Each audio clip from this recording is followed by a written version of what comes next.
Vamos a comenzar con nuestro estudio. ¿Qué les parece? Por favor, acompáñenme ahí en sus Biblias.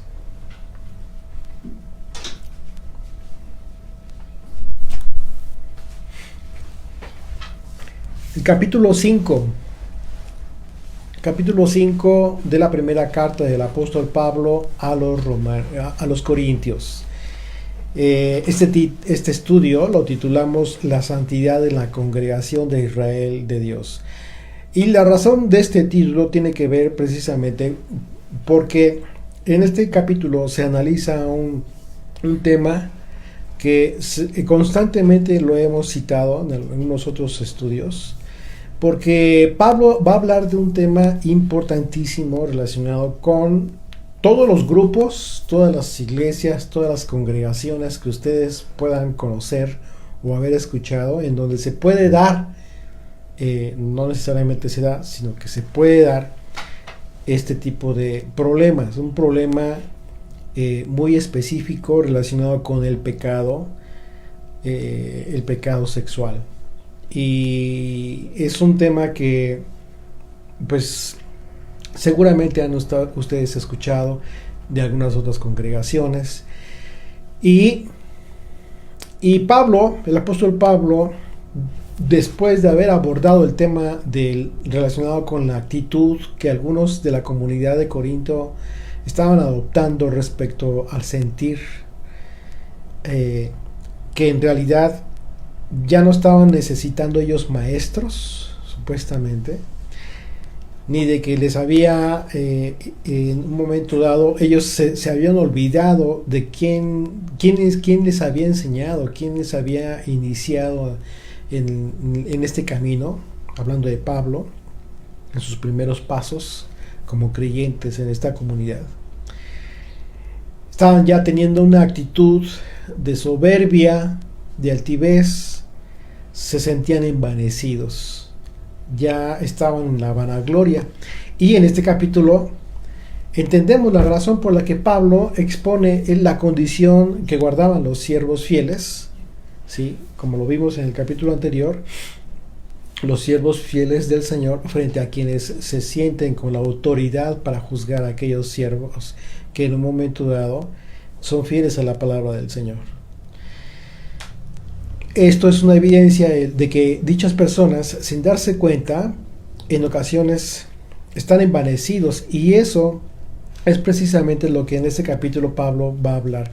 Y aunque vamos a analizar lo que sucedió en aquella comunidad, es importante que tú y yo tengamos en nuestra mente hoy en día lo que puede suceder, que esto puede estar sucediendo hablando de la congregación. Ya no vamos a particularizar, porque eso estaría como que muy, muy corto, nos quedaríamos muy cortos. Si ya entendimos que la congregación, que la iglesia de Yeshua es una, y que se está conformando a partir de él, ¿sí?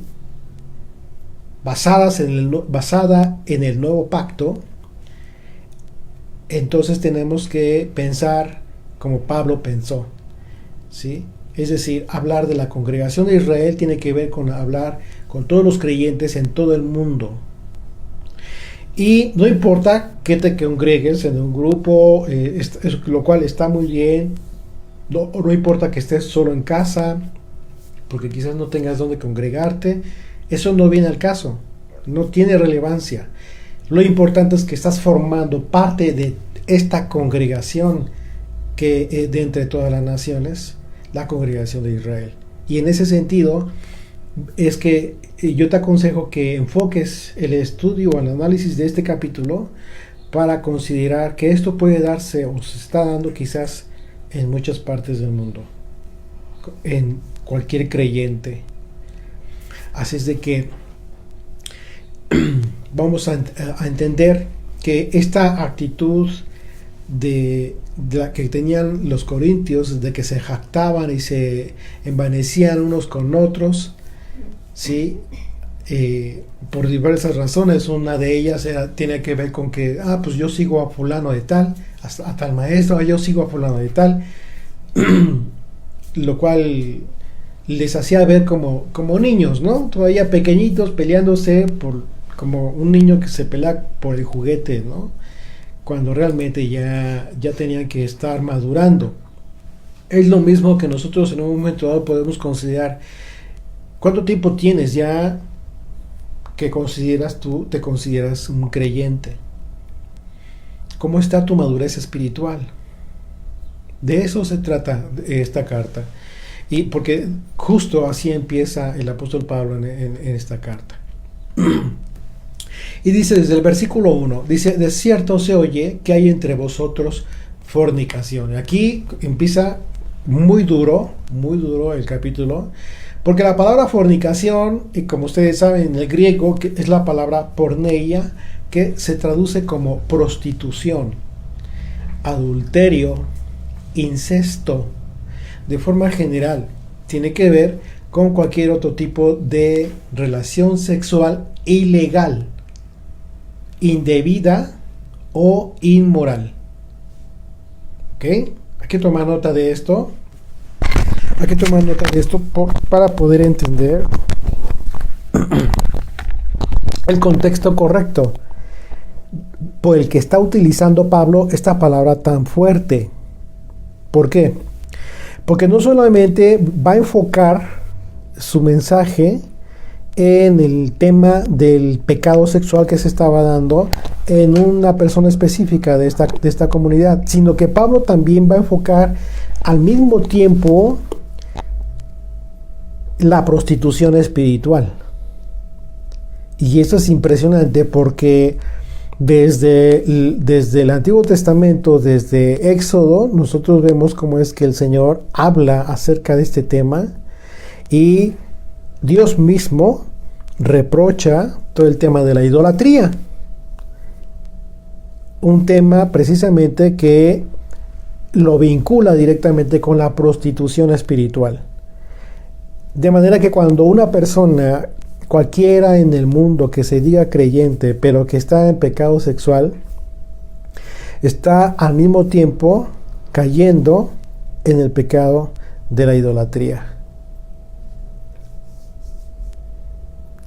Y tú te preguntarás, ¿pero por qué? ¿A quién idolatra? A sí mismo. Así es que derivado de este concepto y de esta dualidad en el significado de esta palabra de fornicación, de dicho pecado, se identifica con una debilidad de carácter muy específica en la persona.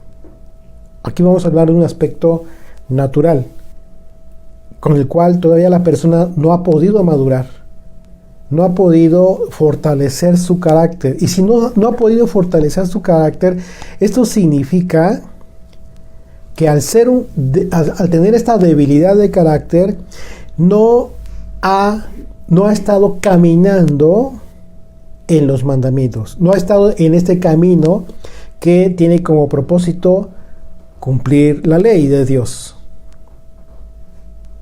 Automáticamente.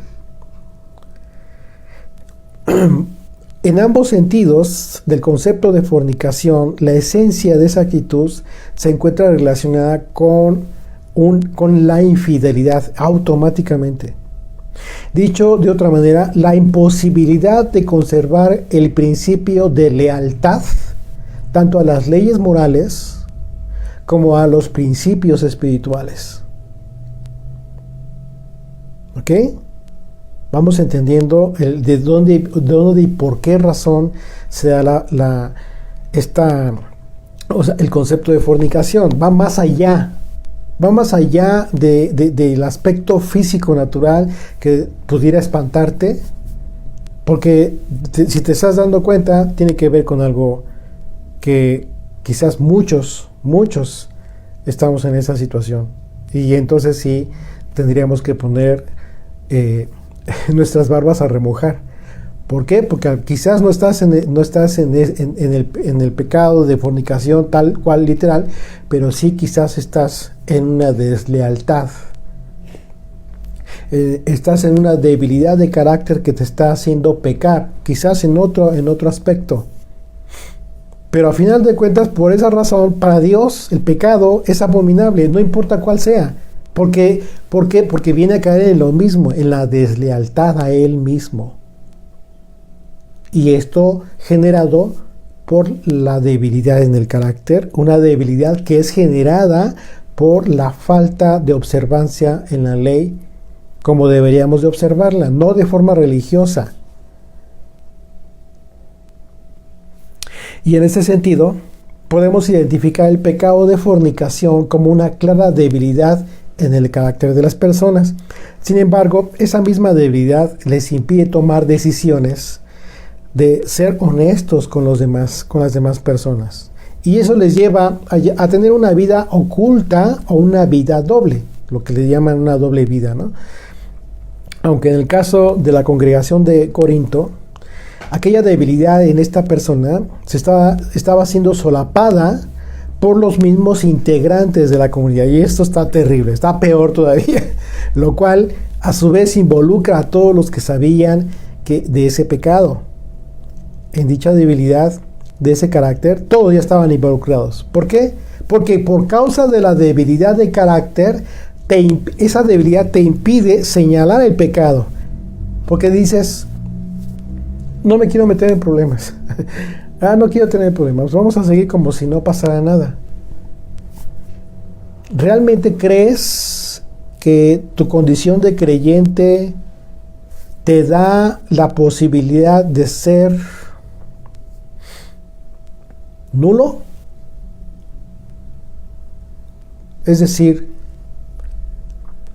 de ser pasivo en lugar de ser un agente activo. No hay que engañarnos. Tú no puedes permanecer pasivo ante el pecado, sobre todo cuando convives con la gente. Hablamos de los creyentes, ¿eh? No estamos... A ver, vamos a... Esto sí, lo quiero aclarar desde aquí. Pablo aquí se va a referir a los creyentes. Él no está hablando de los de afuera.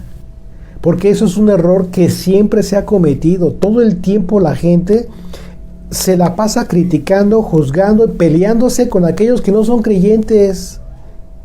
En redes sociales abunda la gente que anda ahí reclamando y diciendo mensajes con gente que no son creyentes aún, que tiene sus propias ideas. Pero no deberías de hacer eso como creyente. Y Pablo aquí te va a enseñar, yo simplemente les voy a leer la escritura y voy a tratar de explicarles lo que yo he entendido, pero bajo la mejor opinión de cada uno de ustedes. Pablo aquí nos va a enseñar que sí debemos juzgar, pero debemos juzgar a los que se dicen ser creyentes, a los que se dicen tu hermano y tu hermana, pero que andan de hipócritas.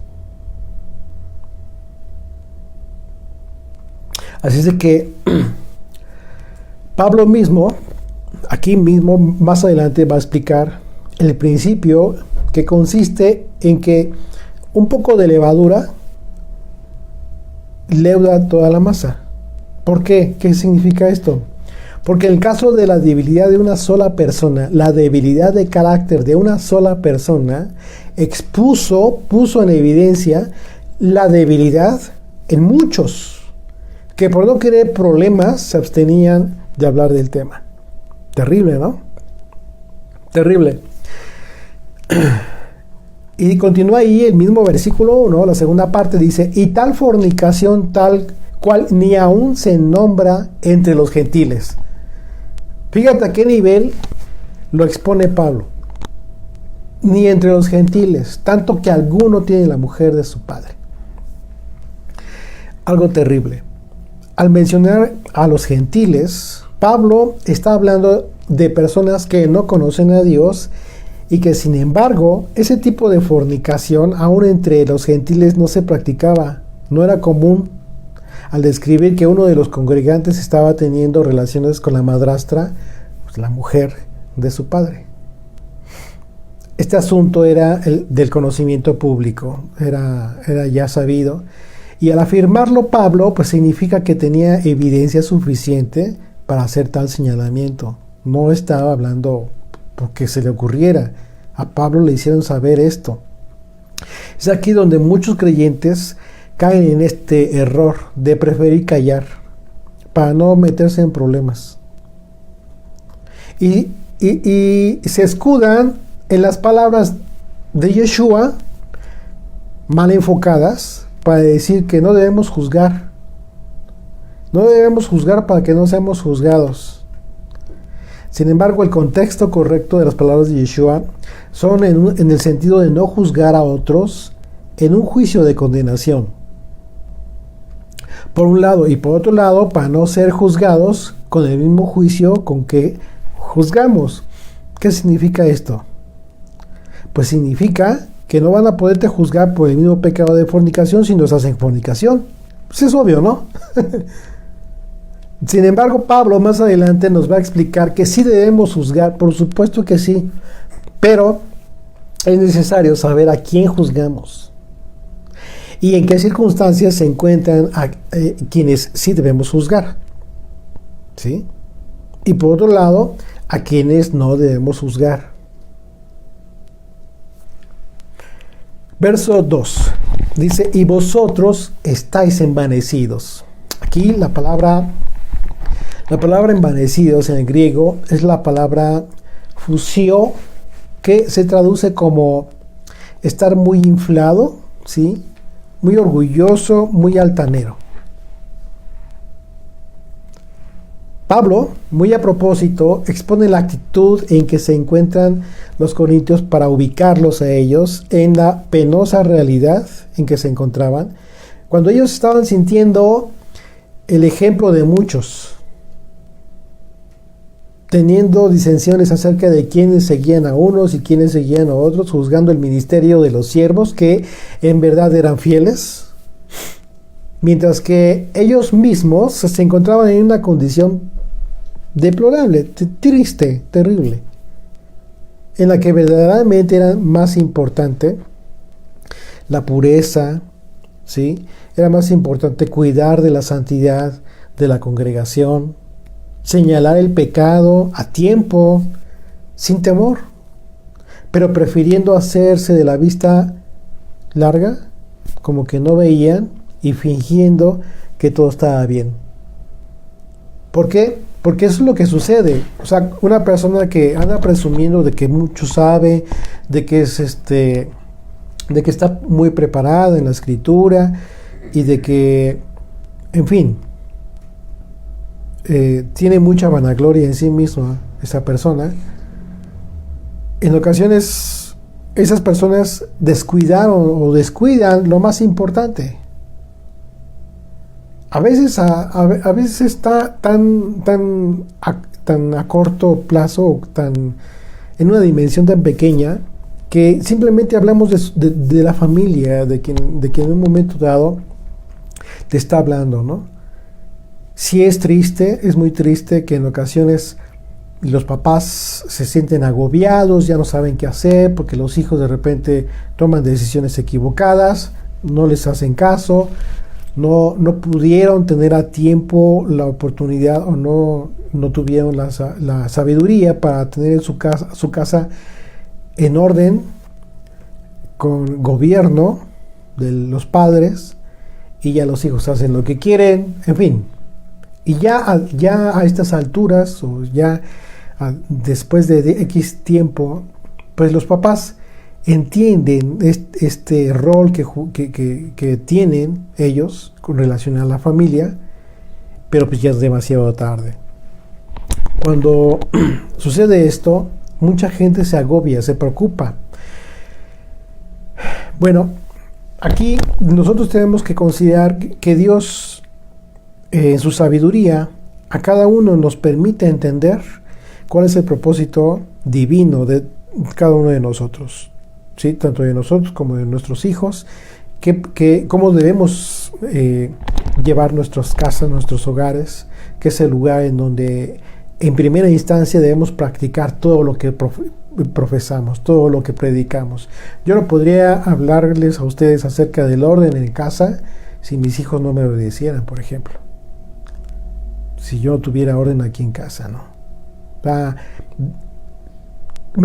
¿Cómo me sentiría yo mismo, ¿no? como que estaría hablando de algo que yo mismo no practico. Y eso no significa que seamos perfectos de ninguna manera. Hemos cometido muchos errores. Mi esposa y yo somos conscientes de errores que hemos cometido en unos y otros sentidos, pero hay aspectos de manera general que quizás el Señor desde un principio nos permitió tener control. Y hoy en día puedo entender muy bien esta gran responsabilidad acerca de hablar del respeto, del honor, de la honra. Y en este sentido es lo que estaba sucediendo, pero al contrario en la comunidad. Aquellas personas que supuestamente ya sabían más, que ya estaban más ilustrados, instruidos en la escritura, en los mandamientos, debieron, precisamente por esa condición, debieron haber cuidado de la santidad de la congregación. Debieron haber cuidado de que la ley, la Torá, tal cual se practicaba en el campamento, allá en el desierto, desde los antiguos, se practicara ahí mismo en la comunidad. Pero tuvo que haber intervenido Pablo y haberles exhortado y haber expuesto esta vergüenza para que lo hicieran. Finalmente fue Pablo quien dijo: expulsen a este necio, insolente, pecador, porque sigue en la misma. Ya habían señalado el pecado y continuaba en la misma. ¿Por qué? Porque no tuvieron la autoridad moral, los mismos congregantes, para llevar a cabo esto. ¿Qué es lo que sucede en tu casa, en la casa de los papás? Que resulta que el hijo, ya los papás ponen las reglas en la casa. En tu hogar no hay una democracia, no te engañes. Esas son ideas equivocadas, torcidas. En tu casa no debe existir una democracia, porque tus hijos no son igual que tú. Dios te ha puesto a ti sobre tus hijos. Así es de que no hay una democracia, ¿verdad? Porque te aseguro que si pones una democracia en tu casa, tú siempre vas a perder y te van a ganar los hijos. Sobre todo si tuviste muchos. Los hijos, al final de cuentas, están formando. Y tú tienes la gran responsabilidad de educarlos, de formarlos, de criarlos. Pero para eso tienes que ejercer autoridad. Para eso tienes que ejercer autoridad. Y en ese sentido es que no puede haber democracia.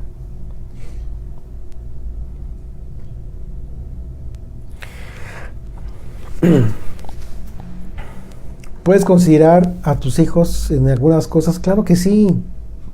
Oye, ¿qué se les antoja comer hoy, por ejemplo, no? Pero tú no puedes preguntarle a tus hijos: oye, ¿se te antoja no cometer fornicación? Pues, ¿cómo crees? Tú pones las reglas en tu casa. Si tu hijo o tu hija cae en pecado de fornicación, tiene que ser reprendida o reprendido. Ah, ya andas de fornicario y sin casarte. Bueno, no tienes lugar aquí, porque esta casa se respeta y tú decidiste no respetarla. Es lo mismo que está sucediendo aquí que en la comunidad de Corinto. Pablo justo hizo exactamente lo mismo. ¿Por qué?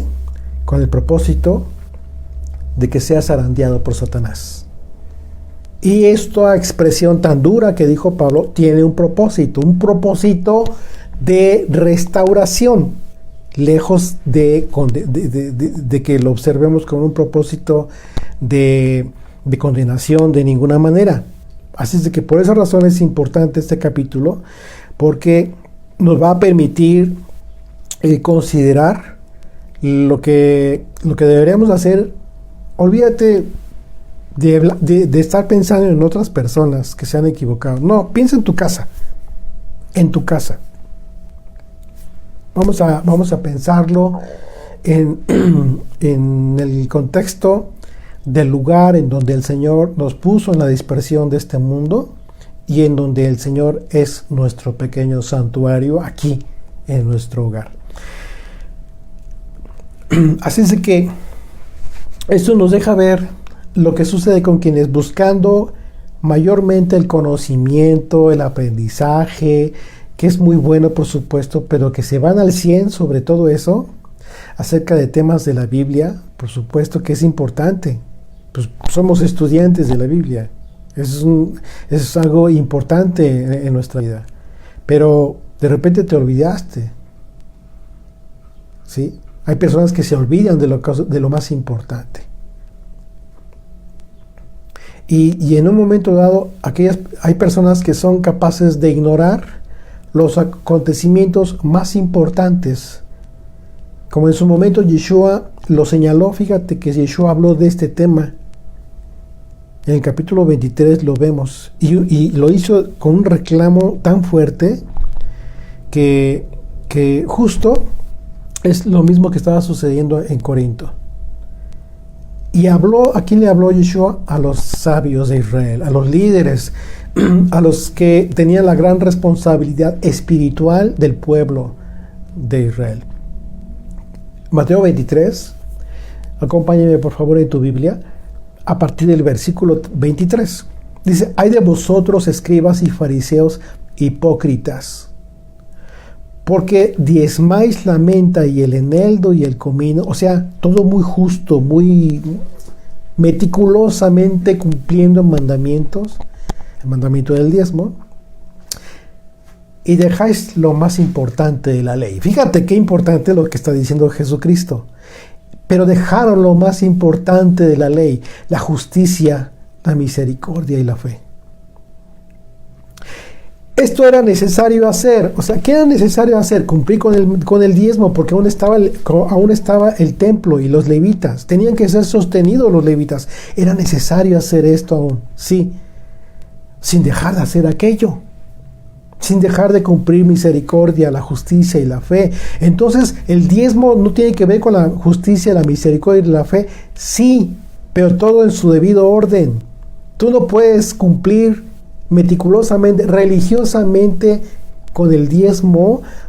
En aquel entonces no debían haberlo cumplido así. Hoy en día no puedes cumplir cualquier otro mandamiento muy meticulosamente si te estás olvidando de lo más importante.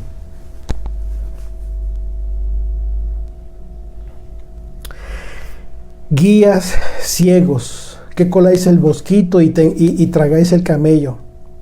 Hay de vosotros escribas y fariseos e hipócritas, porque limpiáis lo de afuera del vaso y del plato, pero por dentro estáis llenos de robo y de injusticia. O sea, cumplían el diezmo, sí, pero les dice que estaban robando y estaban siendo injustos. ¿Te das cuenta? Que el cumplimiento de la ley no puede ser de forma fría. Tiene que ser con el corazón de Dios. Tiene que ser con toda la conciencia. Y no necesariamente significa que tienes que aplicar el supuesto principio que existe en relación a que hay mandamientos más importantes que otros. No, para Dios no es así.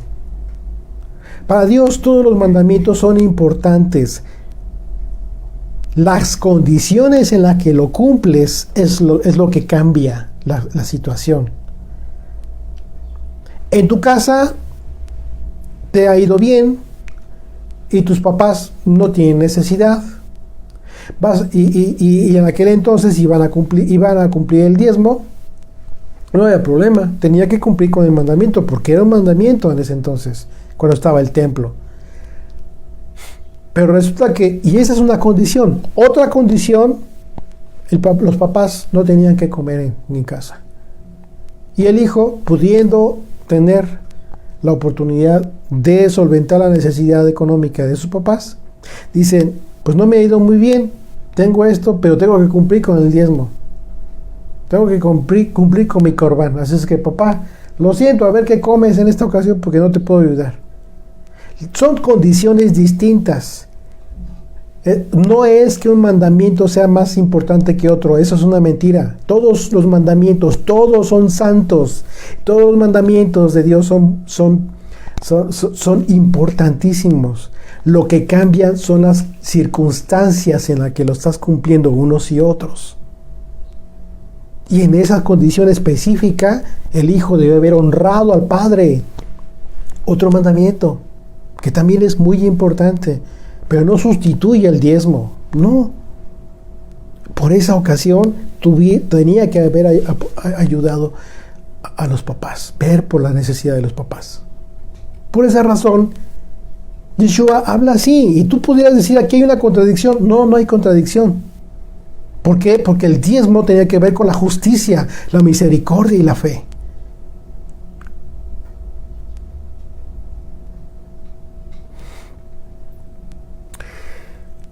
Fariseo ciego, limpia primero lo de dentro del vaso y del plato para que también lo de afuera sea limpio.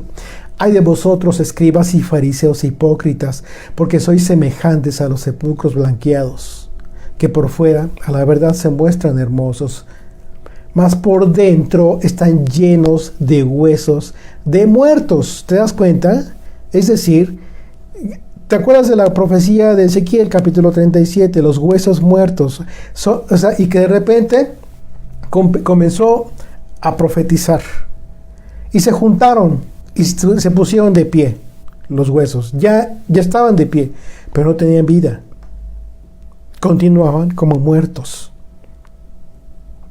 Viene el Espíritu de Dios y les da vida.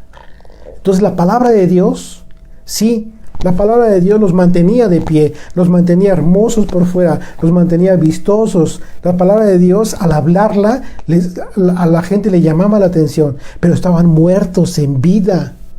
Eran como sepulcros, porque no tenían el Espíritu de Dios. Sus palabras, era la palabra de Dios, sí, pero no tenía el Espíritu. Y no hacía el efecto esperado. Así también vosotros por fuera, la verdad, os mostráis justos a los hombres, pero por dentro estáis llenos de hipocresía e iniquidad. Así de que la pregunta, ¿es necesario que como creyentes te conviertas en un excelente estudiante? Pues claro que sí es importante. Es necesario que dediques tiempo para el estudio de las Escrituras y que cada día conozcas mejor la ley de Dios. Claro que sí es importante, pero jamás debes olvidar lo más importante de tu fe, que es la congruencia. La congruencia que de tu vida con lo que tienes que creer, lo que dices creer. Tú dices que crees en la fidelidad, tú dices que crees en el amor al prójimo. Bueno, más importante que todos los estudios que puedas encontrarte y memorizar acerca del amor al prójimo y todas las citas bíblicas que vienen desde Levítico acerca del amor al prójimo como mandamiento, más importante es que lo practiques en tu vida, que sepas quién es tu prójimo. Hay gente que hoy en día tiene años y piensa que su prójimo solamente son los creyentes. Y te lo digo porque yo así estaba. Yo así pensaba. Hace tiempo yo pensaba así. Yo pensaba que mis prójimos solamente eran los creyentes, los que se dicen hermanos. No, Señor. Tu prójimo es cualquiera que te puedas encontrar en la calle. Puede ser incluso tu enemigo. Él es tu prójimo. Ama a tus enemigos, dijo Yeshua. Así es de que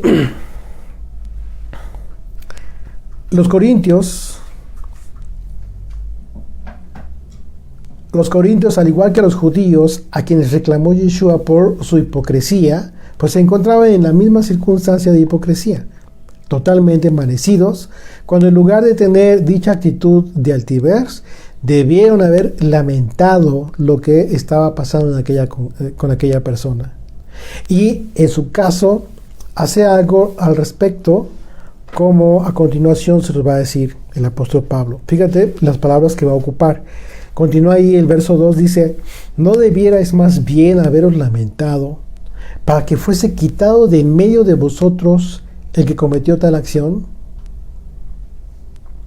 Pues estaban envanecidos, peleándose, discutiendo ya cuál es la mejor doctrina, la mejor enseñanza, a quién sigues tú, a quién sigo yo. Y lo más importante, que tenía que ver con guardar la santidad en la congregación. No les importó. Sabían lo que estaba sucediendo, pero no hicieron nada. Entonces, ¿dónde quedaba todo lo que supuestamente estaban ellos envaneciéndose de su conocimiento? Por eso el conocimiento, cuando es simple conocimiento, acá, en nuestra mente, en la psique, no te sirve para nada. Solo te sirve para vanagloria,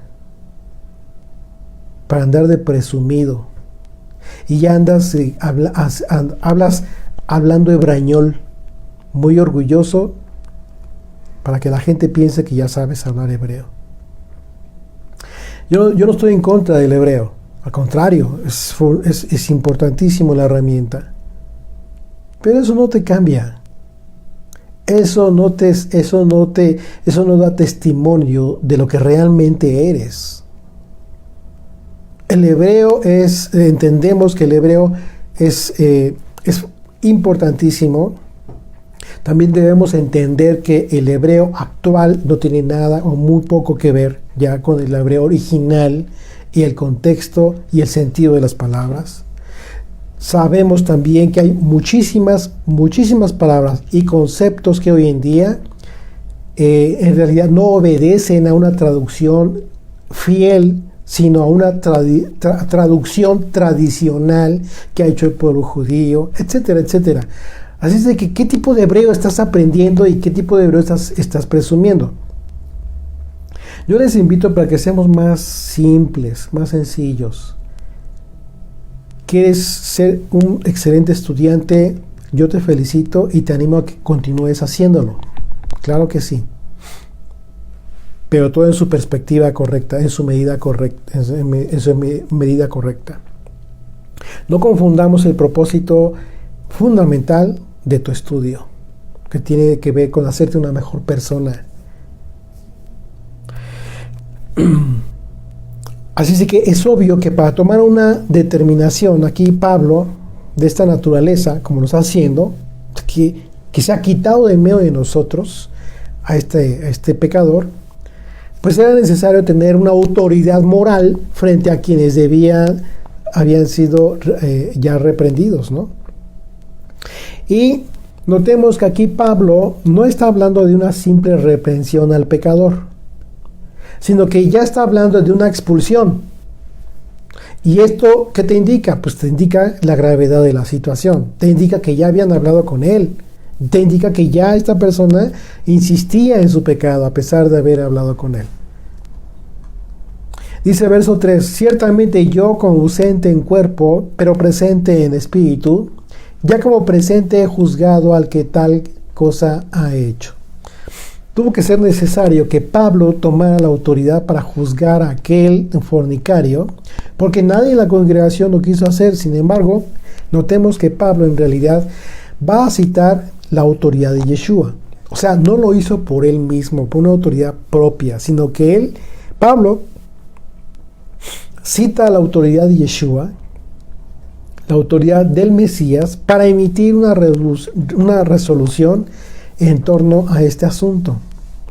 Entonces, pues tiene sentido cuando podemos advertir que Pablo emite este juicio, pero lo hace en el nombre de Yeshua el Mesías. Porque lo que le permitió a Pablo emitir dicho juicio en la autoridad del Mesías fue ciertamente su fidelidad al Hijo de Dios. La condición de Pablo era esa, sí le permitía llevar a cabo este juicio. Luego entonces, cualquiera que falle como lo hicieron todos los de la comunidad de Corinto, pues no pueden hacer lo mismo, ¿sí?, con el sentido de responsabilidad debido.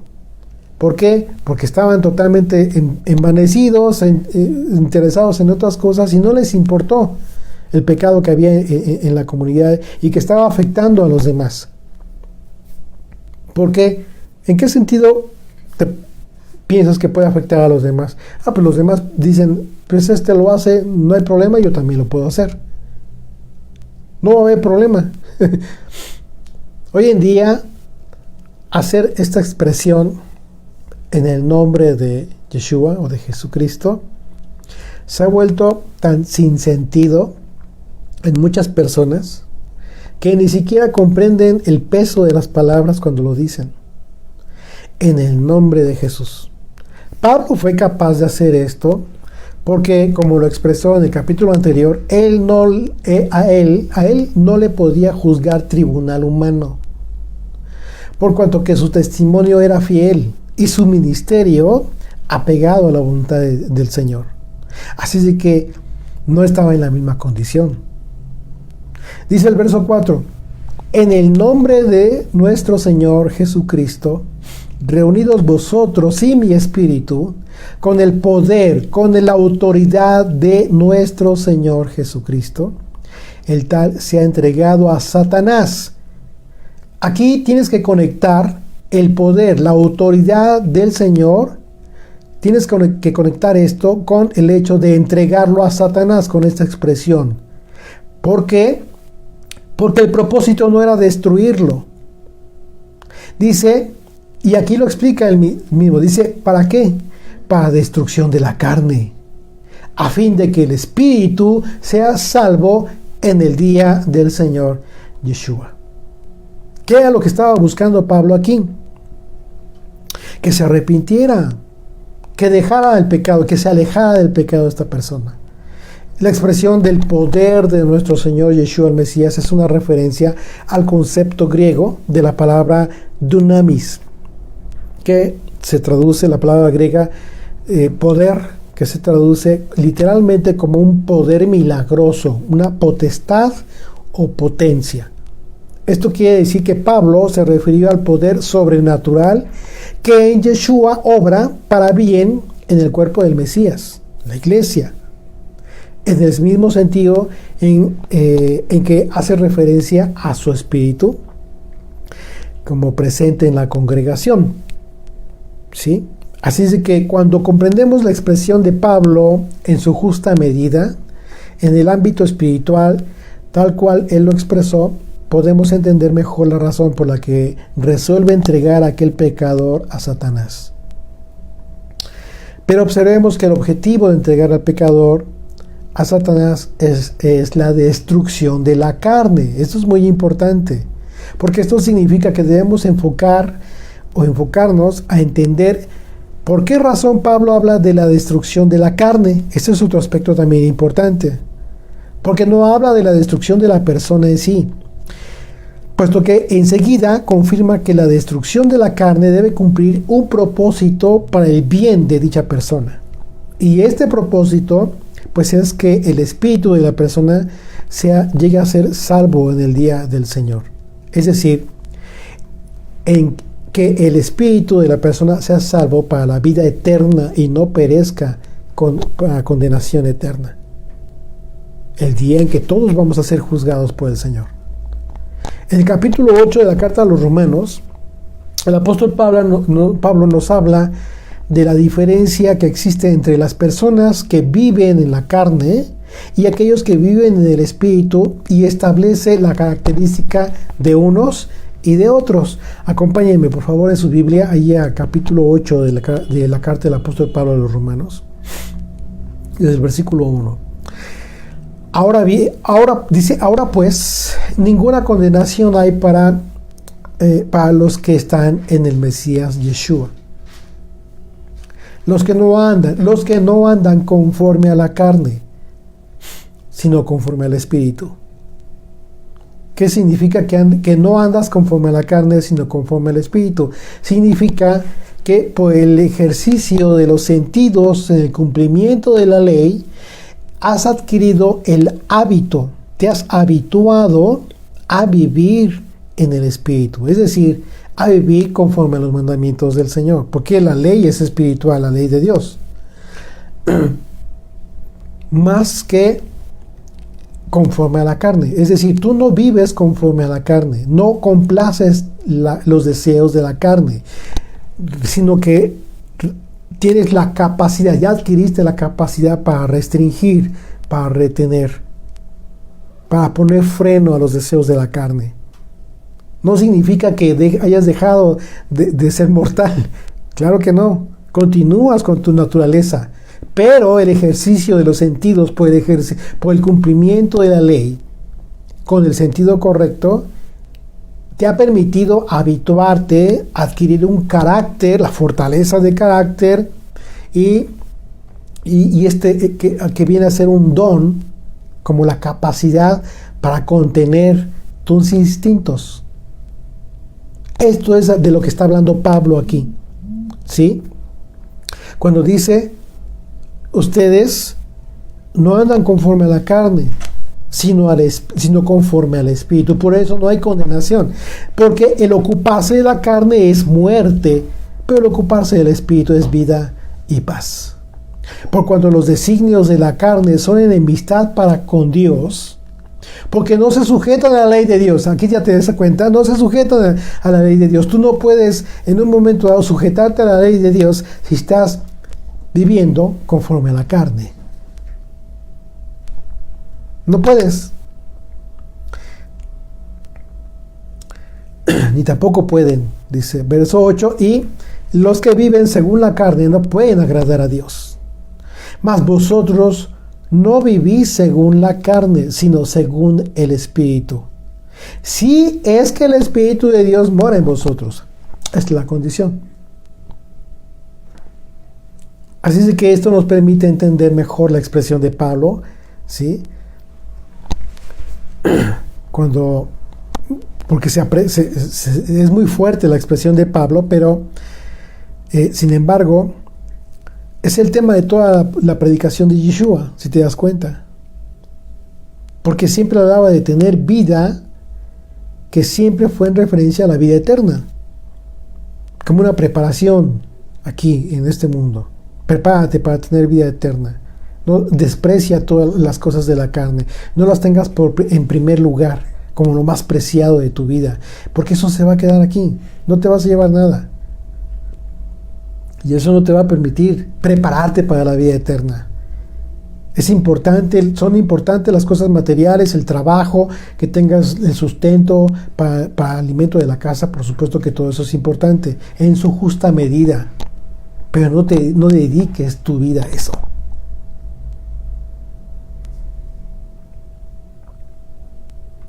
Así es que el hecho de entregar a un pecador a Satanás, en este caso tenía que ver con expulsarlo de la comunidad de creyentes, pero con el propósito de no olvidarse de aquella persona. Ese era el propósito, sino de buscar que regrese con arrepentimiento y fortalecido en la fe. Y más adelante, capítulos más adelante, ya se ve cómo es que Pablo recuerda este evento, les recuerda y les dice, vayan, hablen con él, fortalézcalo, denle ánimo y finalmente, si está listo, regrésenlo a la congregación. No se olviden de él. O sea, ese fue el propósito. ¿Sí? El propósito es buscar que las personas regresen fortalecidas en la fe. De la misma manera en que Pedro fue zarandeado en su momento por Satanás. ¿Te acuerdan? Cuando Yeshua se lo dijo. Dice Lucas capítulo 22. Lucas capítulo 22, verso 31. Dice, dijo también el Señor, Simón, Simón, he aquí Satanás os ha pedido para zarandearos como a trigo. Se lo avisó. ¿Qué le dijo en ese momento? Vas a ser apartado un poco de tiempo, pero vas a ser zarandeado por Satanás. Dice, pero yo he rogado por ti que tu fe no falte. El mismo Hijo de Dios estaba rogando por Pedro para que su fe no falte. Imagínate lo que está haciendo el Señor por ti y por mí, para que tu fe no falte. Dice, y tú, una vez vuelto, aquí está confirmando que ese es el propósito. Sí, va a ser zarandeado Pedro, pero no era para su destrucción, sino el propósito era que después regresara fortalecido en fe. Una vez vuelto, confirma a tus hermanos Él le dijo: Señor, dispuesto estoy, estoy a ir contigo, no solo a la cárcel, sino también a la muerte. Aquí salió lo natural en la carne de Pedro, y él le dijo: te digo que el gallo no cantará hoy antes de que tú niegues 3 veces que me conoces. Terrible, terrible, porque efectivamente así sucedió. Ahí comenzó el zarandeo que Satanás hizo de Pedro. Si observamos con detenimiento, vemos que Yeshua le anunció a Pedro esta prueba tan difícil, asegurándole que estaría orando para que su fe no falte, para que su fidelidad al Señor no falte. Es exactamente lo que los corintios debieron hacer después de haber expulsado a aquel pecador. Porque si Pablo estaba más preocupado por el alma de esa persona, pues el propósito de este juicio no era olvidarse de él, sino de esperar su restauración. Fíjate qué importante es esto. Entonces, no te preocupes si tienes que señalar el pecado en su momento, y si estás en una congregación, pues sugerir que esta persona, en un momento, primero, obviamente, exhortarle, hablar con esa persona, pero si finalmente continúa en la misma, no puede continuar ahí. Y no puede continuar ahí porque a final de cuentas va a perjudicar a los demás. Pero el sacarlo no es todo. Ahí no termina el trabajo de los responsables de una congregación. Tienen que después ir y buscarle. Es una oveja. Una oveja se descarría. Sí, pero el pastor va y si es necesario le quiebra una pata. Hablando del Señor, por supuesto. No vas a ir tú y le vas a quebrar un pie, ¿verdad?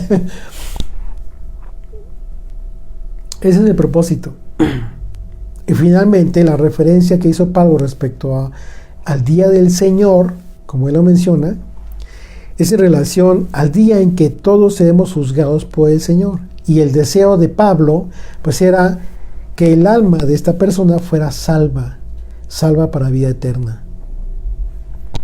Y enseguida Pablo les hace ver el error en que habían incurrido los corintios al minimizar esta circunstancia en que se encontraba la congregación, mientras que por otro lado se jactaban de una condición espiritual que en realidad pues no tenían. En realidad no la tenían. Estaban más preocupadas por el conocimiento, etcétera, pero en la condición espiritual estaba también deteriorada. Dice el verso 6: no es buena vuestra jactancia. ¿No sabéis que un poco de levadura leuda toda la masa?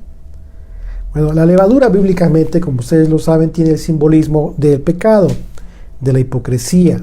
Y en este caso Pablo expone esta alegoría para expresar lo que el pecado puede hacer en el cuerpo del Mesías. En otros casos, la levadura también tiene el simbolismo de la falsedad, la hipocresía, la religiosidad. Yeshua, hablando de este simbolismo, refirió a la falsa enseñanza como la levadura que no edifica al espíritu, y que como creyentes debemos apartarnos de dicha doctrina.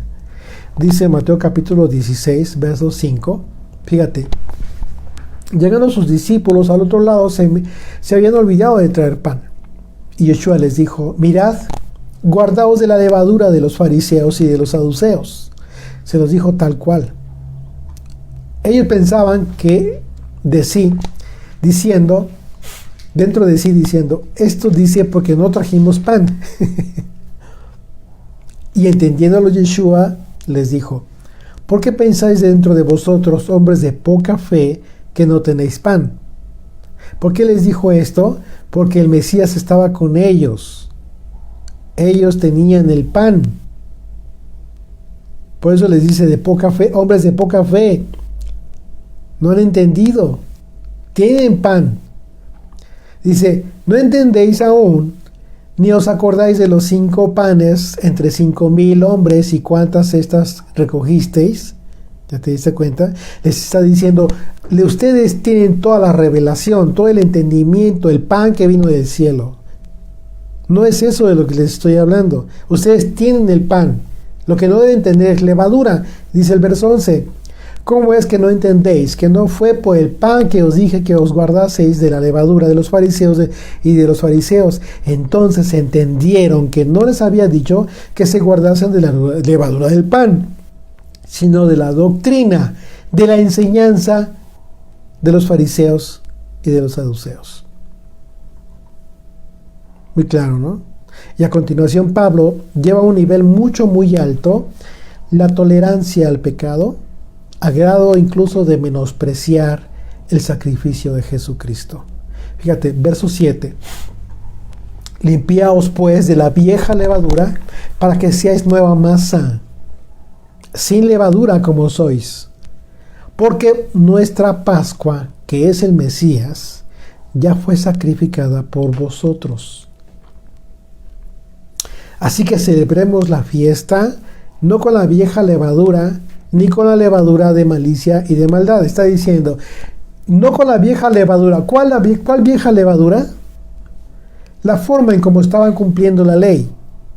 La manera en cómo estaban pensando que eran creyentes. Dice, ni con la levadura de malicia ni de maldad, es decir, la hipocresía, sino con panes sin levadura, de sinceridad y de verdad. Resulta que esta exhortación de Pablo, del apóstol Pablo, acerca de no envanecerse, minimizando y consintiendo el pecado entre los creyentes, Pablo la relaciona con la justificación para la celebración de la Pascua. Imagínate nada más, ¿eh? Lo que significa que cualquiera que celebre la Pascua sabiendo que en su vida hay levadura de cualquier tipo, y que es consciente de ello, en realidad lo hace con levadura de malicia y de maldad en su corazón. Qué terrible, ¿no? Por eso Pablo exhorta a celebrar la Pascua, ¿sí? A celebrarla como siendo conscientes de nuestra verdadera libertad, de nuestra redención que es Yeshua, pero siendo conscientes de que solo seremos aceptos delante del Padre si la celebramos con panes sin levadura. ¿Qué significa esto? No estamos hablando de los panes que te estás comiendo ese día para conmemorar de forma simbólica, de tu vida sin levadura, de una vida de sinceridad, de verdad, de manera que es otra la forma en que el pan sin levadura en nuestras mesas, ya en el momento que estamos en la conmemoración de la Pascua, pues representa nuestras vidas delante del Padre, como un sacrificio vivo, santo y verdadero, que es justificado solo por el sacrificio de Yeshua, el pan que vino del cielo lleno de verdad. Así es de que la próxima vez que celebres la Pascua, piensa en esto. Ese pan que está en tu mesa debe representar tu vida misma. Por un lado, tu vida que estás edificando en el Mesías, en el pan que vino del cielo, en el pan sin levadura. Siendo más consciente cada vez de que estás llevando a cabo esta conmemoración en memoria de Él, en memoria del Hijo de Dios. Por cuanto que ha hecho esto en tu vida, ha purificado tu vida y ha hecho de tu vida un pan sin levadura. Verso 9 dice, os he escrito por carta que no os juntéis con los fornicarios. Y aquí ya comienza como que, haz de cuenta que cuando tus hijos estaban chiquitos todavía y les explicas primero lo que hicieron mal. Y después les dices que los vas a tener que reprender por lo que hicieron mal. Y entonces agarras el cinturón y le das su reprensión. En algunas ocasiones son con vara, ¿no? Como dice la Escritura.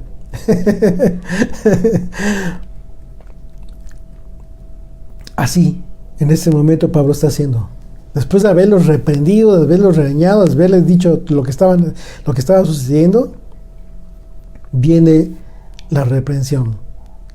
Dice, es decir, que no dice, o sea, fíjate lo que dice, os he escrito por carta que no os juntéis con los fornicarios.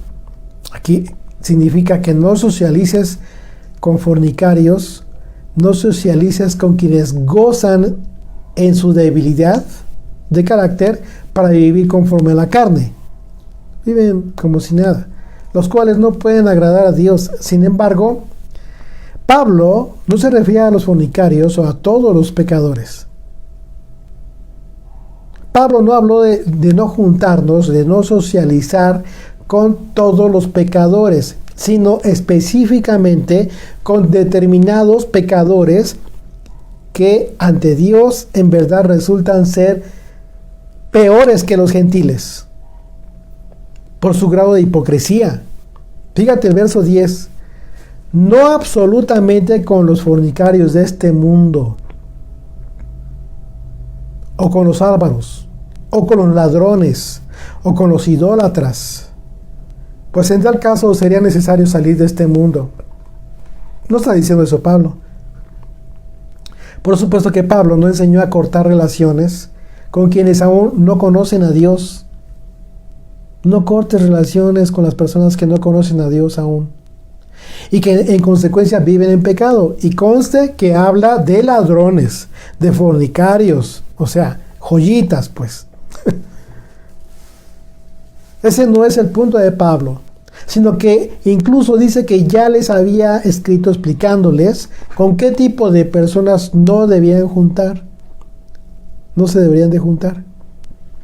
Y se refirió a los que dicen ser hermanos en la fe, pero que en sus vidas no hay coherencia con la fe que dicen profesar.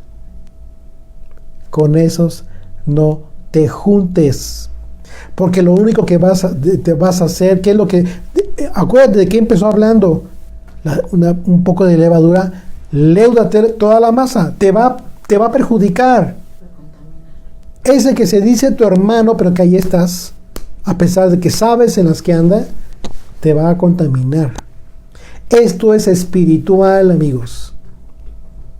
Tú no puedes tener control en tus capacidades físicas para impedir que te contamines. No puede ser así. Esto es espiritual y es más poderoso que lo que tú puedes hacer en lo físico o darte cuenta o discernir en lo físico. Si no disciernes en lo espiritual, no vas a poder tener control en lo físico del perjuicio que vas a tener. Pablo les está advirtiendo esto, que no es cualquier cosa, es muy delicado. Es muy delicado. Fíjate lo que les está diciendo, no con aquellos que se dicen ser tus hermanos, pero que son hipócritas y andan en estas. Con esos ni siquiera comas. Fíjate lo que te está diciendo. No lo estoy diciendo yo, y tampoco estoy interpretando las palabras de Pablo. Yo creo que es lo suficientemente claro el texto de Pablo para entenderlo perfectamente. Más bien os escribí que no os juntéis con ninguno que llamándose hermano fuere fornicario, o avaro, o idólatra, o maldicente, grosero, lépero, o borracho, o ladrón, con el tal ni aun comáis. Qué duro. El punto central de la exhortación del apóstol Pablo es la hipocresía, porque claramente expone la terrible condición de quien se dice creyente y en consecuencia se dice hermano, por cuanto que se supone que profesa la misma fe, la fe del Hijo de Dios, pero que en realidad su testimonio de vida resulta ser una hipocresía, una mentira, y en ese sentido, dichas personas llegan a ser consideradas peor que un gentil. ¿Tú por qué crees? Porque un gentil no conoce al Señor. Aún todavía no le llega el tiempo de entender el propósito de su vida en este mundo. Pero un creyente sí ya lo entendió. Un creyente sí sabe perfectamente lo que sucedió en la cruz. Ya tuvo esa oportunidad. Entonces es peor la condición de uno que se dice creyente. ¿Ya viste por qué no debemos juzgarlos a los que están afuera? Porque ¿qué razón tendría yo para juzgar a los que están fuera? ¿No juzgáis vosotros a los que están dentro? Por supuesto, la enseñanza consiste en no juzgar a quienes aún no reciben lo que tú y yo ya recibimos. Porque en verdad eso sería totalmente injusto ante los ojos del Señor. ¿Cómo se te ocurre andar juzgando a una persona que no conoce a Dios y diciendo despectivamente, es un gentil? ¿Por qué no juzgas a los de tu casa?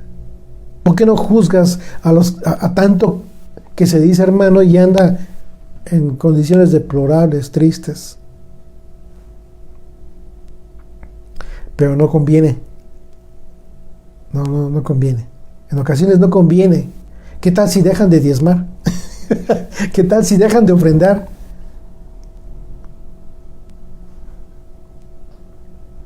Qué triste la condición de quienes evitan hablar la verdad, de quienes evitan señalar el pecado, de quienes evitan hacer la corrección a tiempo, por amor. Óigalo bien, por amor y no por desprecio.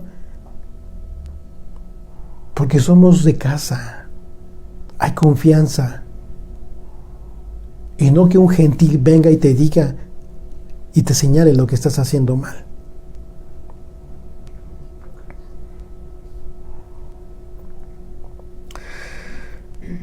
Así es que la enseñanza consiste en no juzgar a los que no han recibido lo que tú y yo ya recibimos. En verdad, eso sería injusto ante los ojos del Señor. Así que sí debemos juzgar, pero de ninguna manera a quien no conoce al Señor, sino a quienes dicen creer en Dios, pero que andan en pecado, en cualquier tipo de pecado. Verso 13, porque a los que están fuera Dios juzgará.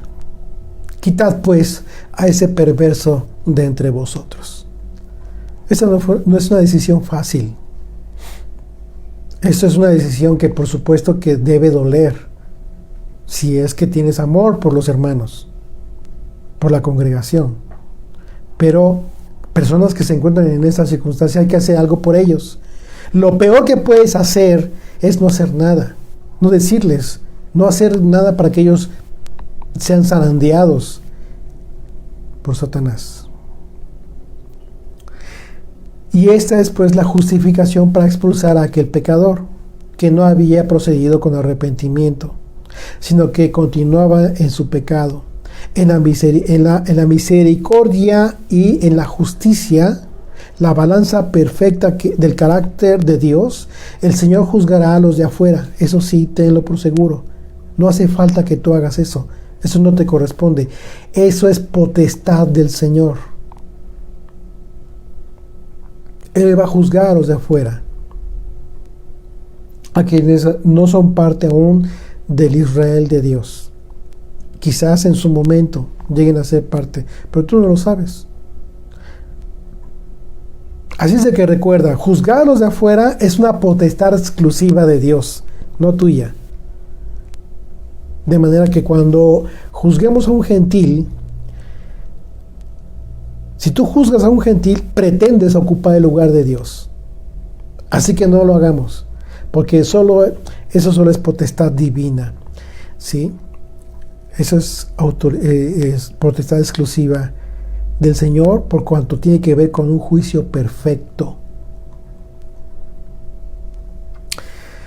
El apóstol Pablo escribió a los romanos diciendo: porque todos los que sin ley han pecado, sin ley también perecerán.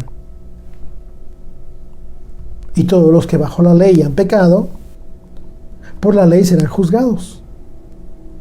Porque no son los oidores de la ley los justos ante Dios, sino los hacedores de la ley serán justificados.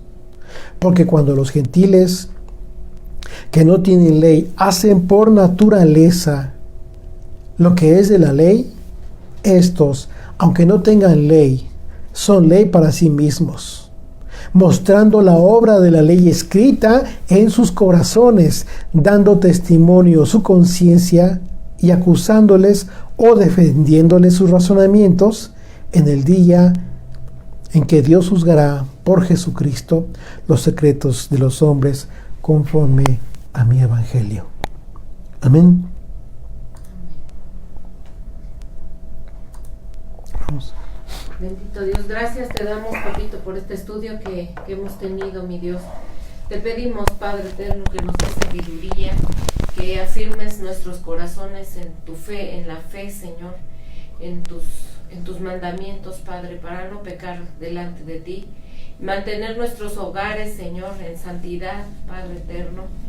Y mi Dios, que tú nos des sabiduría para guiar a nuestros hijos en tu camino. Tú sabes, Señor, en cada hogar la necesidad que tenemos, Padre eterno, y yo te pido que derrames de tu espíritu a nuestros hijos, mi Dios, que levantes una generación determinada a obedecerte, Padre. Pero también en nosotros como padres, que nos des esa firmeza en nuestra fe, Señor, y esa firmeza delante de nuestros hijos para darles ejemplo a seguir, mi Dios. Que no permitamos que haya levadura en nuestros hogares. Mi Señor, gracias porque aunque en este tiempo, Señor, nos reunimos virtualmente y no conocemos la situación de cada uno de nosotros, tú sí la conoces, mi Señor, y permites que en cada estudio nuestros corazones sean confrontados, sean quebrantados, Padre eterno, y que tu Santo Espíritu nos das ese convencer de pecado, Padre eterno.